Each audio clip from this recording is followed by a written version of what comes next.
Hi, this is Sue Jackson of the Book by Book blog, and I'm here with another Friday Reads.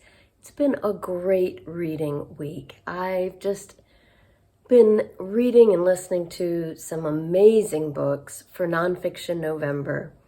I wanted to start with just a quick personal update. As I mentioned last week, and probably the week before, my chronic illness has been flared up, haven't been feeling well. I did decide to record a chronic illness vlog this week. So if you're interested in that, I'll be posting that probably this weekend. Just for more, as always, that is a look at my life with chronic illness day by day, but it is also this time a little more deeper cut into what's been going on, why I've been feeling so bad, the possible explanations. I'm an engineer. I'm very analytical. I don't like when I don't understand why I've relapsed, and that's kind of where I've been. So I did see my primary care physician for my annual visit on Monday. She is retiring at the end of January, and I am devastated. I mean, I said to her, you know, this is my nightmare, right? Unfortunately, and this is why I'm so upset, yes, she does understand. She's been my doctor for 22 years. During that appointment on Monday, I told her what's been going on. She did suggest some treatments, more detail in the chronic illness vlog. Yesterday, I felt so much better.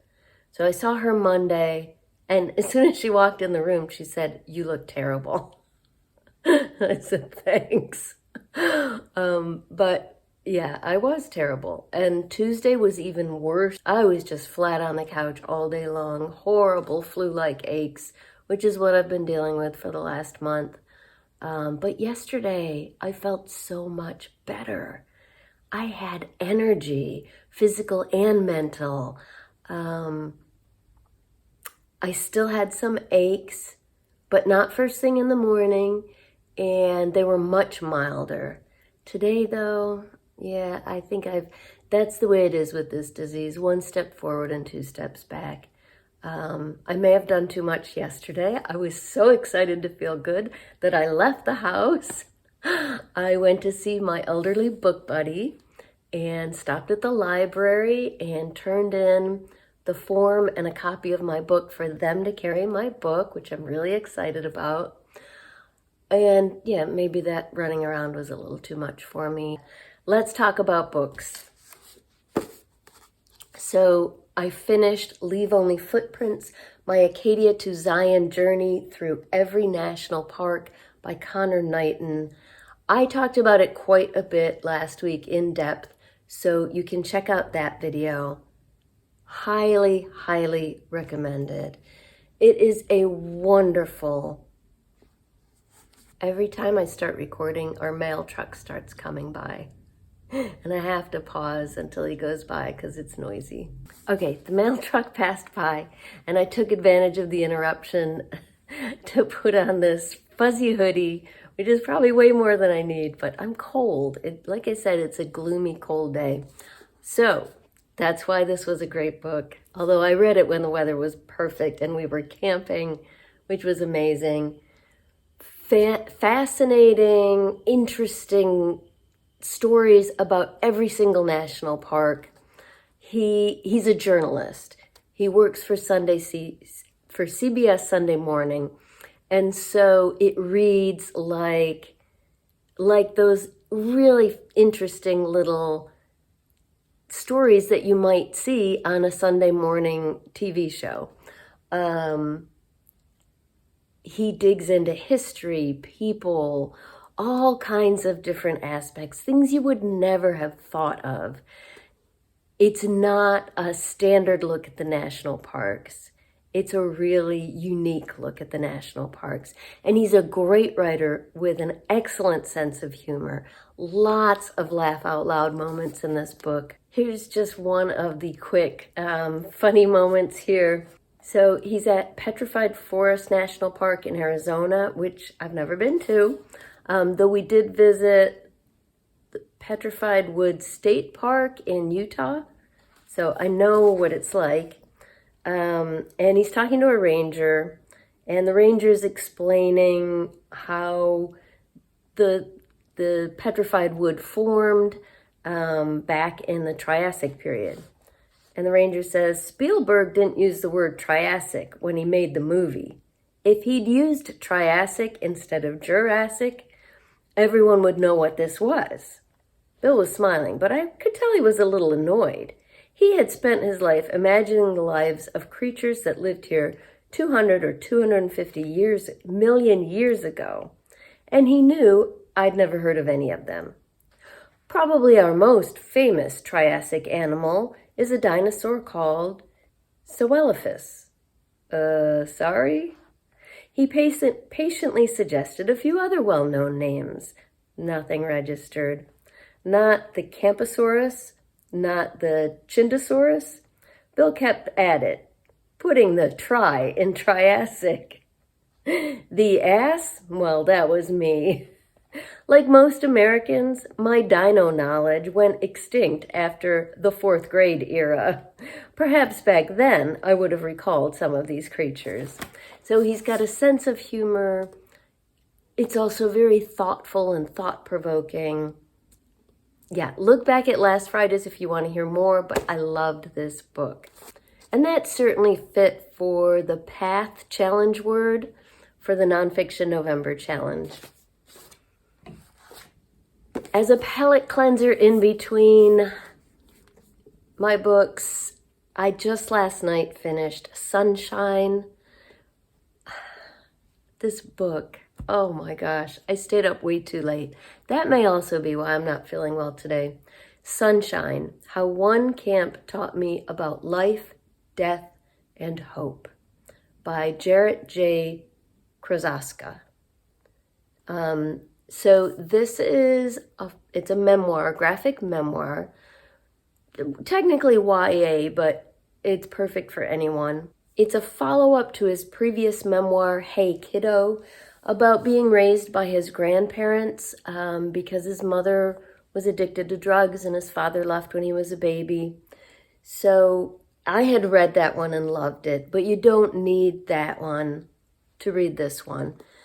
You can jump right in here. This is about how his senior year of high school, he spent a week at a camp for kids with serious illnesses, and how this camp changed his life. Not hyperbole, literally changed the path of his life. As always, Jarrett's a great artist. He's got, apparently, I didn't know this. I only knew about these 2 memoirs, but apparently he's written like over 20 books, including a really popular series called The Lunch Lady. Haven't read it yet, but I would definitely check it out. So this is the drawings in here. They're kind of this, they're not super bright. They've got this kind of washed look to them. But you can see the counselors are in the yellow shirts, so you can see them and the kids and their families. This was a family camp. Okay, like that's a day out on boats. But he's also got, interestingly, he has incorporated real photographs and drawings from the week that he spent there. Some that he made, like that one, some from the kids. And it's just, it really brings home to you that this was a real life experience. And it begins with him as an adult looking back at a scrapbook of his time at Camp Sunshine. So there's a costume party they had at the camp. So this week changes his life. Most of his classmates are assigned to be a camp counselor for a group of kids of different age groups. There's all the way from, because the parents are there as well, there's all the way from toddlers to teenagers. Jarrett gets assigned a one-on-one with a boy named Diego, who's a teen. So he's part of the teen group, but there's another counselor in charge of the whole group. Jarrett's supposed to focus just on Diego. So Diego is in a wheelchair. He has cancer, as do a lot of the kids in this book. But he's also a teenager. And so, like a lot of the teens at the beginning of this, and that's kind of what these pages are depicting, you know, the older counselors in particular are all woo and kind of corny, and the teens aren't buying it. The little kids love that stuff, but the teens are like rolling their eyes. And it's a mix of sick kids and well siblings, because the whole family goes to this camp. So we get Jarrett's perspective as he tries to get to know Diego, kind of break that shell of his in a good way. That sounded bad, but I mean like break in and find some common ground with him, as well as with the other teenagers, because they're all in the group. At the same time, his table at dinner is with this family who's got a little boy named Eric. He's the sick one in the family. Eric has an older sister and an older brother, and their mom. Their dad's not in the picture right now. So he gets to know that family very well too. But you also get a picture of just the whole camp. This is a team building exercise that the teens did. And the way this changes Jarrett's life is just so moving, so powerful. Yes, it is about kids with cancer. And there was a point close to the end last night where I was sobbing, because not every outcome is good. But this is a book about joy, about hope, about the life-changing effects of reaching out and helping others. There was a quote here. Well, I liked this one, first of all. There's just something about a body of water that can bring you inner peace. And when I stepped out of the woods and in front of that lake at camp, it changed something in me. God, I feel so much the same way about being near water. And then here, one of the chaperones from his school who has volunteered at the camp for years, she says, once you experience this kind of work, you never look at life the same way again. There isn't a place more beautiful than these grounds and the feeling you get by helping these families. The funny thing about being in service to others is that the math of it all doesn't add up. No matter how much work and energy you put into these weeks, you get back way more than you ever put in. And yeah, so there's also moments like that that really spoke to me. Giving back and helping people is really important to me. It's a big part of my life. It's the silver lining of my chronic illness, or the lemonade that I'm making from the lemons, is that I am able to reach out and help other people online and locally. So I understood that. This book just, it was a finish it and hold it to your chest book. In fact, I'm not done yet because I'm reading everything at the back, and I still need to read the author's note and acknowledgments. But I'll finish that at nap time today. Highly, highly recommended. And I was thinking this definitely also fits for Path, for the challenge words for Nonfiction November. This certainly provided a new path for Jarrett's life, but I think it also fits well for Join, because he joined into a community that changed his life. Next up for me is Dead Wake by Erik Larson, history about a German U-boat bringing down the passenger ship the Lusitania in 1915 during World War I. Love Erik Larson, but haven't read any of his books in a long time. I don't know why. I've always got one in my Nonfiction November stack, and I don't always get to it. This one's probably been in my stack for 3 years now, so I'm starting it today. And unfortunately, this one will fit very well under the challenge word shot, because this was a shot that had a big impact. Okay, on audio, I am listening to Read Dangerously, The Subversive Power of Literature in Troubled Times, by Azar Nafisi, who is the author of Reading Lolita in Tehran, which my book group and I really enjoyed. So, yeah, I've been puzzling over what to say about this book. You can tell from the subtitle, the subversive power of literature in troubled times, that it is probably relevant today. And that was one reason why I picked it, besides the fact that I like her as an author and I wanted to read this. Oh boy. It is both, I don't know whether to recommend it for people struggling with the recent election. I think it's helping me, but it's both disturbing and supportive. She wrote it from like 2019 to 2020, maybe 2021. It was published, I think, in 2022.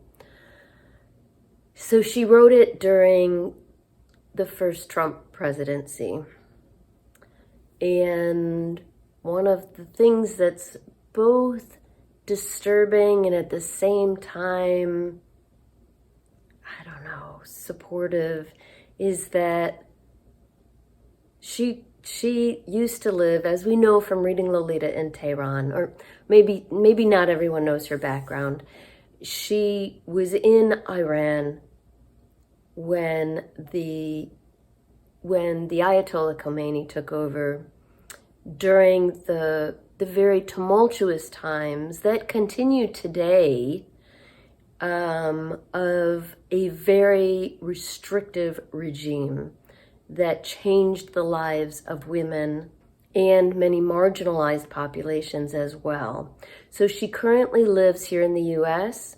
She's a literature professor, as she was in Iran, in Washington, D.C. And so the part that's disturbing is that she is, throughout this book, she's comparing what she saw in Iran, what she experienced there, and her own father was jailed for being a dissident, and what she is seeing in America before and during the Trump presidency. And right at the beginning of the book, she says something about our post-Trump world, which I started this the day after the election, and it was just crushing to hear that. I really want to look up some videos to see what she is thinking and saying now. So yeah, there are surprising, maybe not so surprising, parallels between what she saw in Iran and what she sees in America. So I think her perspective is fascinating. And through this book, very much like Reading Lolita in Tehran, she is looking at these things through the lens of literature. So the book is framed as a series of letters to her father. I think they're real letters that she wrote to her father during these times. You'll notice that time frame also includes the pandemic. So I'm in that part right now in 2020, where she's writing to her father about what life in America is like during the pandemic. Some of the books and authors are ones that I've read, like Toni Morrison. Their Eyes Were Watching God by Zora Neale Hurston. Fahrenheit 451 by Ray Bradbury. And I relate the most to those sections. But there are also sections about books I haven't read, from other cultures, from other parts of the world, that are also interesting because of what she's saying about them. So if you don't have to worry that you haven't read the books she's talking about, because she always describes, she's writing to her father about these. So she always explains what the book is about, what happens in the book, some of what she took from the book, but then applies it to our world today. So it is very thoughtful. It is very thought-provoking. As I said, sometimes disturbing, but other times you feel like, I don't know, in a way, listening to this book is making me feel like other people have gotten through really difficult times when rights were restricted. And it kind of, even though it's pretty dark, it still gives me some hope. And, you know, and she talks about what you can do as a private citizen during troubled times and divisive times and times when your rights are being infringed. So it's definitely relevant. It is so relevant. I'm sure she had no idea, you know, how relevant it would continue to be into the future. I'm enjoying it. It's interesting. It's thoughtful. In a way, it's comforting because of all that she's been through. So yeah, you have to decide for yourself, given the way you're feeling right now, if you're too fragile to really think deeply about this. But I'm finding it interesting and helpful. Okay, so went a little deep there, but that's what I'm reading this week, and I would love to hear what you've been reading. Please let me know in the comments down below.